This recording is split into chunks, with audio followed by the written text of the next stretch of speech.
Disney classics, original shows, documentaries, and more, there's a new streaming service in town. We're Andrea and Patty, and we are now streaming Disney+.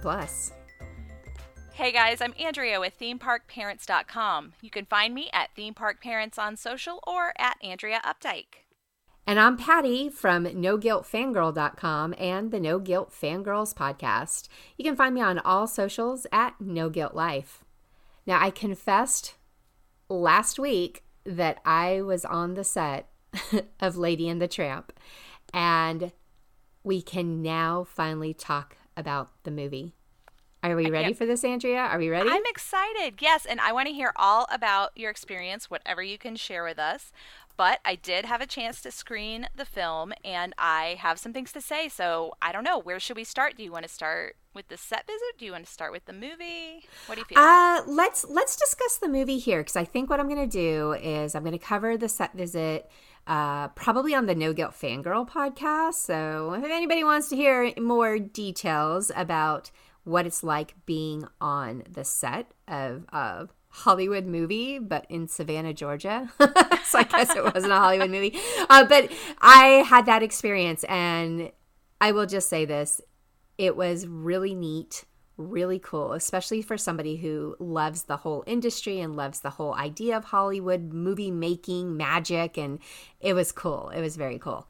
Awesome. Well, definitely, if you want to hear about that, go over to Patty's other podcast, which is the No Guilt Fangirls Podcast, and she will give you all the details. But today we're going to talk about the review of the film, because I know being on the set and seeing the film are two entirely different things, especially when there is quite a bit of CGI involved. Mm-hmm. So, and I want to talk about that. I would love to talk about the CGI. I'd like to talk about the story and the way they maybe changed a few things, and just the overall feeling of this reimagined version of such a classic Disney movie.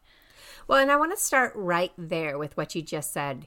This is absolutely a reimagined version on some levels, and I thought they worked. Yeah. Did you? Or were you not loving it? Because this is one of the big dramas that people come up with when it comes to the taking an old classic movie and then making a live action version of it. You have a lot of camps of people who are really upset about changing things, and they don't like it and they get really mad. Personally, I don't find anything too precious that it can't be improved upon or told in a different way.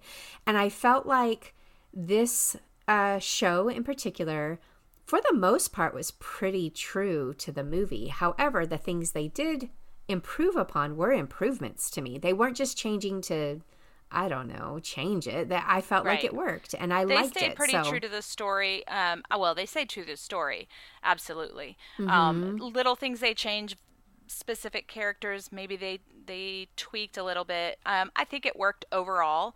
I will say, and I knew it was coming. I knew beyond a shadow of a doubt that they were going to do this, and they did.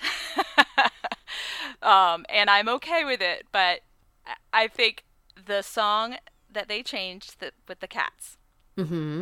So obviously they had to change that. Yeah, that's the biggest show change that you can expect from this movie versus the original animated version. And if you remember, that one was the We Are Siamese, If You Please song, which is racially insensitive and just... It absolutely had to be updated. I wish somehow they could have kept the tune. I didn't love the new tune. The lyrics were fine. You. I liked it. I didn't care for it. And I think it's probably just familiarity, right? Like, as a kid... Okay, first of all, backstory. I'm a cat person, okay? So I always love the cats. I love Lucifer and Cinderella. I love the Aristocats. I loved the cats in Lady and the Tramp. So I'm drawn to the cats anyway.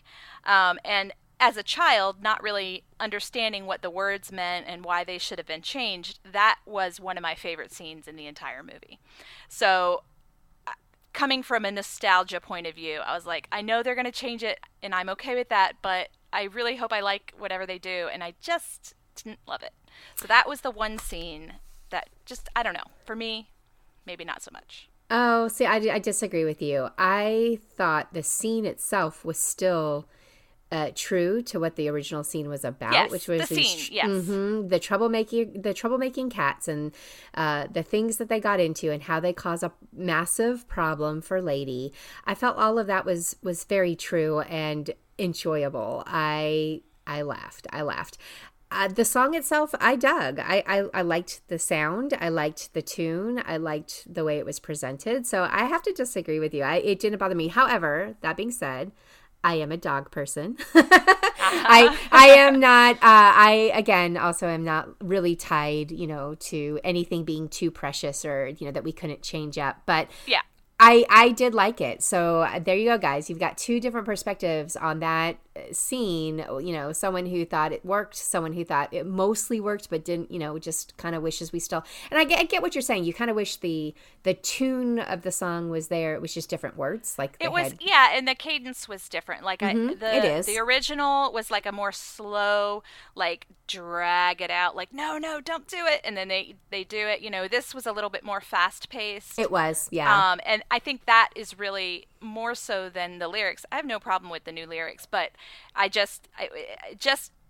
can't explain it other than to say I was anticipating it, wondering how I would feel. I was trying to keep an open mind, but I was just like, oh, I just wish they could have done it a little differently. But that being said, I really enjoyed the movie. I thought they did a great job of keeping it very true to the original story. And here's the other thing I will say. I swear, you guys, I enjoyed this movie. I'm not trying to pick it apart. But the cat scene, the CGI in the movie was great. I loved it, except for the cats. I felt like they were the one character in the whole film that actually looked CGI to me. Even the talking, all throughout the movie, the talking looked real to me. I was like, yes, that is a talking dog. I believe you. Absolutely. But the cats, I don't know. And I don't know why I was zeroing in so much on those cats. But it's because you're a crazy cat lady. Just I'm like a cat Aunt lady. Sarah. I guess that's what it is. So if you're a cat person, beware.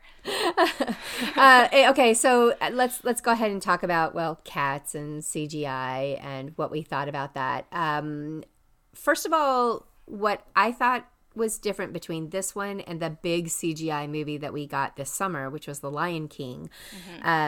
This one they were working with real animals. I mean, I got to meet I love it. the lady and the tramp. It was a highlight of my life, I won't lie. But we got to meet the dogs, and they are real working actors in this movie. In addition to that, there's also human actors in this movie, which is what I felt was really missing from trying to call The Lion King a live action. It didn't sit right. I didn't hate that movie, but it didn't sit right with me. And while the CGI can appreciate what they were doing with it and how some of it was absolutely stunning and beautiful, when it came to the animals talking or trying to show emotion, I felt it was lacking.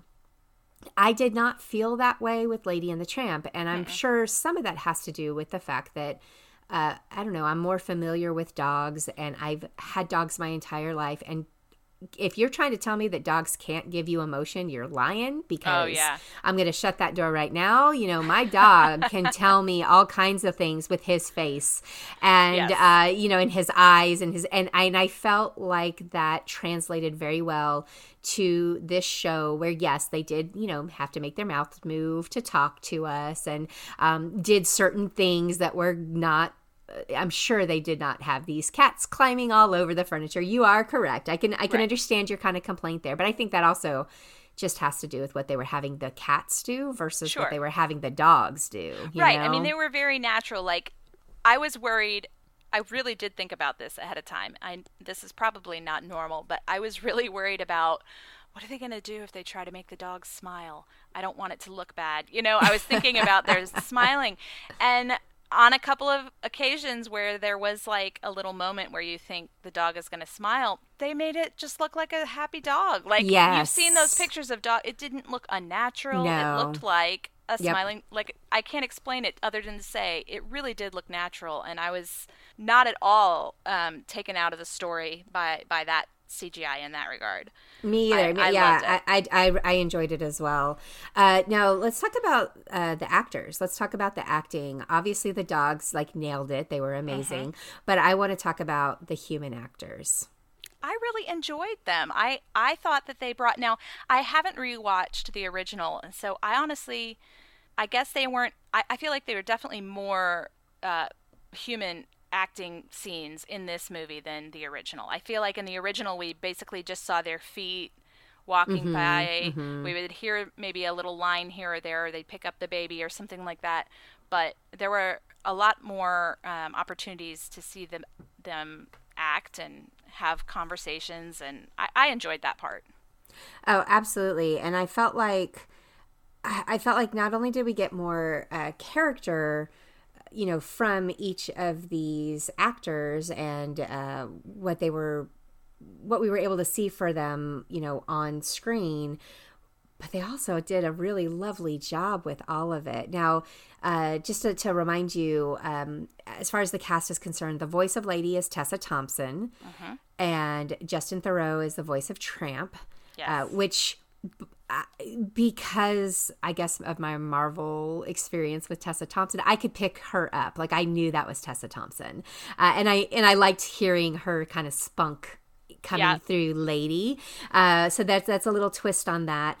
And then the human actors. And also Sam Elliott. Sam Elliott was the voice of Trusty, and people nailed it. Yes. He nailed it. I love Sam Elliott. I love Trusty. He was one of my favorites in the original movie as well.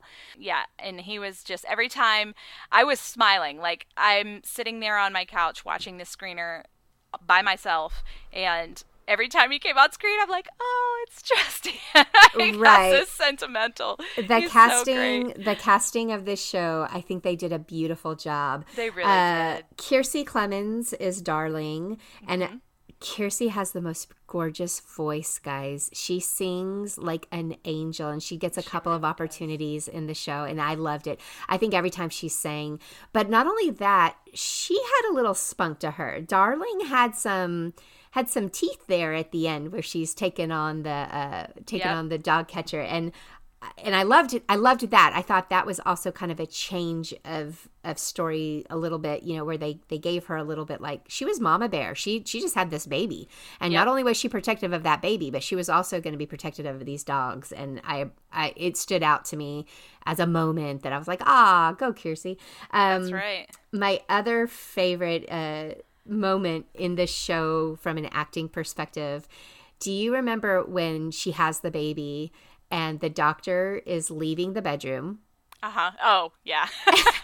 and he's telling him basically it's your baby's beautiful. It's the most beautiful baby I've ever seen in my 38 years of seeing babies. And Thomas Mann's face, he misses the sarcasm 1000% because really? Yes. He was like, did you hear that? Did you hear that, darling? Our baby's the most beautiful baby. It's the most precious scene, and Thomas Mann just kills it, and he got my heart. I was like, "Oh, Thomas, you adorable." It's guys. There's a lot of heart. I think that's what I can say about this. Is I felt like turning it into a live action for me made it a more heartfelt story and a heartfelt movie. So I loved it. But then again, I am that dog person. So I also loved seeing the dogs. And as you guys know, I was on the set. And so I did actually get to meet some of these people. So I definitely admit that speaking to the actors and seeing them work as hard as they did, of course that's going to factor into how I feel. It's going to tug at your heartstrings. Absolutely. It is. But I know that you are not like that. You're really, really good at drawing that line, and you're still saying that you enjoyed it. I did. And to be clear, I'm also a dog person, and I was raised with cats. We never had a dog growing up. My husband had a dog, so we had a dog once we were married, and now we're back to cats.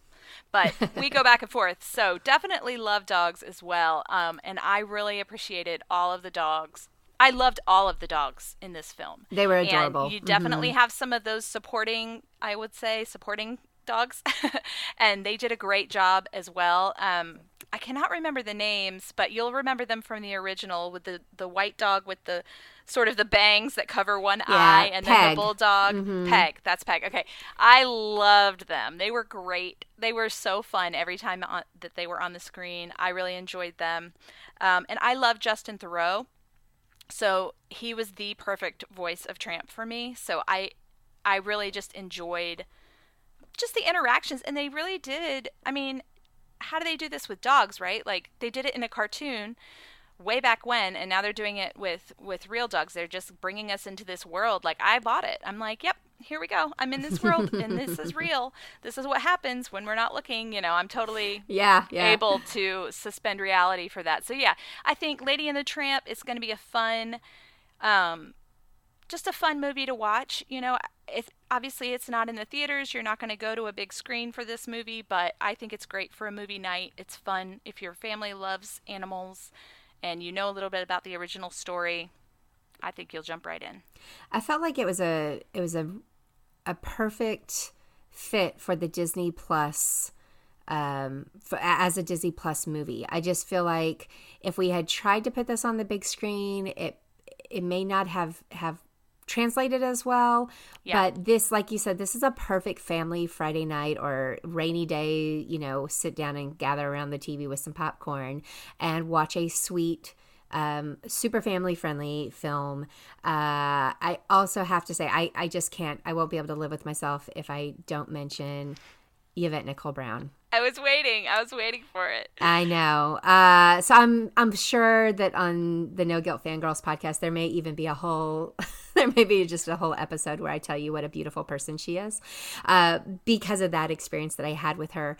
However, what I wanted to say from the acting perspective, we watched her and Kiersey do the scene, the baby shower scene where Aunt Sarah comes in and sits down on the couch with her and gives her a gift, and Lady comes over because Lady wants to go on a walk and she doesn't understand why all these people are in her house. Right. We watched that scene.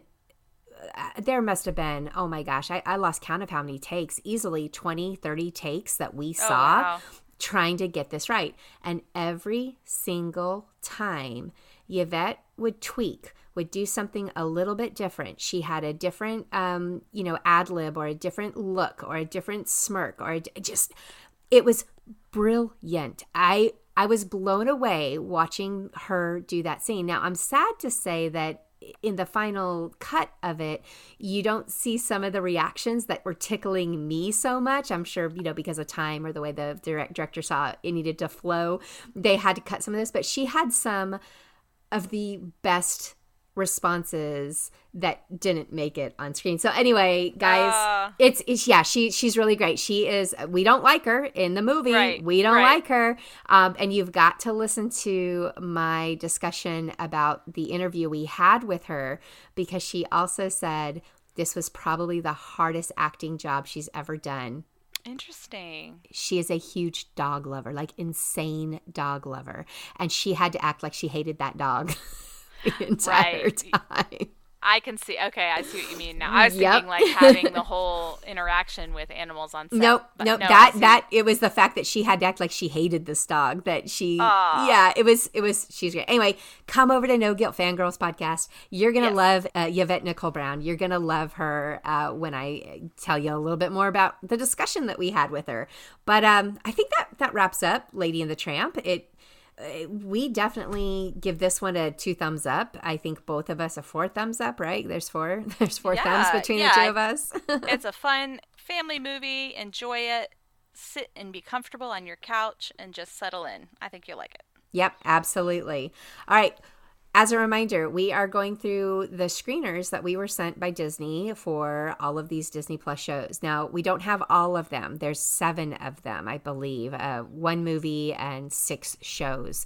We've already talked about Jeff Goldblum. Now we've covered Lady and the Tramp. We're going to move on to the next one. So if you want to go ahead and subscribe to Now Streaming Disney Plus on any podcast app, it'll just take you right on to the next one, and you'll just keep listening. Yeah. Stay on that treadmill and start over. That's right. All right, guys. We'll see you real soon. Thanks for listening.